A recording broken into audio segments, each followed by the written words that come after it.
I bet you didn't know this about the Centurion.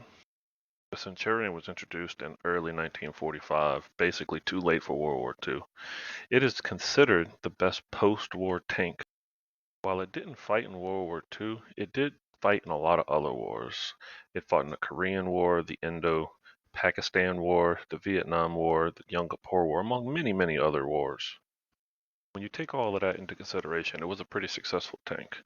What's crazy part, which I bet most people don't know, is that it was used in a nuclear test in Australia. It was placed 500 meters from a 9.1 kiloton nuclear blast. Now, while they say that if it were manned, the crew would have been killed by the impact, but the tank, all they did was add gas to it, drove it off. That's crazy. Minimal damage, superficial damage. That's pretty badass if you ask me. That same tank that they dropped the nuke on, got the nickname the atomic tank, actually went and fought in the Vietnam War. So when this tank actually went to Vietnam, it saw combat, and it actually had an RPG hit on the left side of the front part, and it wounded the driver, but they drove the tank back to base. So, I mean, if you ask me, that tells you all you need to know about the rugged reliability of this tank. It was built in the 50s, saw war in the late 60s, and still had, was rugged enough to take a direct RPG hit, and the crew survived. That's pretty badass, if you ask me. So on to the stats that War Thunder has for this tank. It does have a 76mm cannon, with APDS being its top round, with 269mm armor pen. The APDS round is good. It kind of sucks the post pen damage. Like, it's not APHE, right?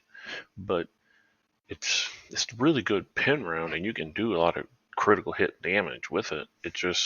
It lacks that after pen damage, post pen damage.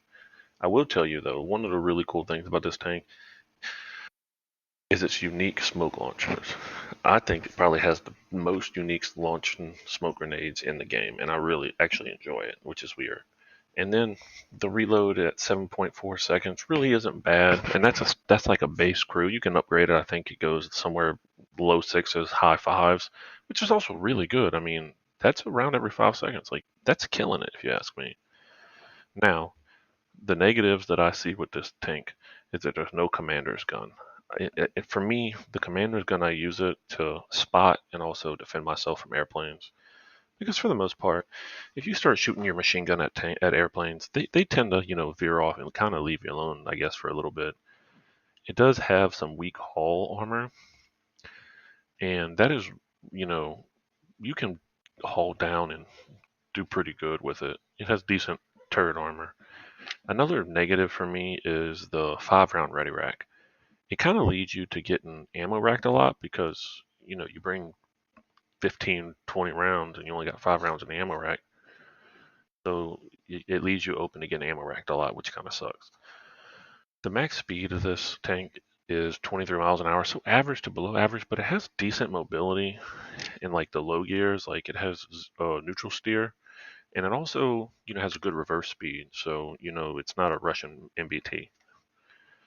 This tank plays to my playstyle. I like it. It's kind of like a support brawler where you can get around the battlefield. You have a decent gun. You just don't have that overall armor. That's the thing that stopped it from being a brawler. But I really enjoy this tank. I would tell you that if this is probably the first British tank that you're like, oh, I gotta play it. Like, this is a good tank. You're gonna be missing out if you don't play this tank. I would give this tank probably a 7 out of 10, 7.5 out of 10. It's a good tank. You should at least give it a shot. And the only reason why I say a 7.5 is because the armor kind of lets it down. And you'll see some of the amount of time, like, I'll deal with SPA and be able to tank the rounds. But also at the end of the day, when it comes to other main battle tank rounds, the armor is lacking. That's the only real huge drawback of it. Like always, it's your boy Ben on the Bayou. Like and comment and subscribe. Comment if you got a tank you want me to do a video on, history and how I think the tank should be played. So yeah, let me know. Later.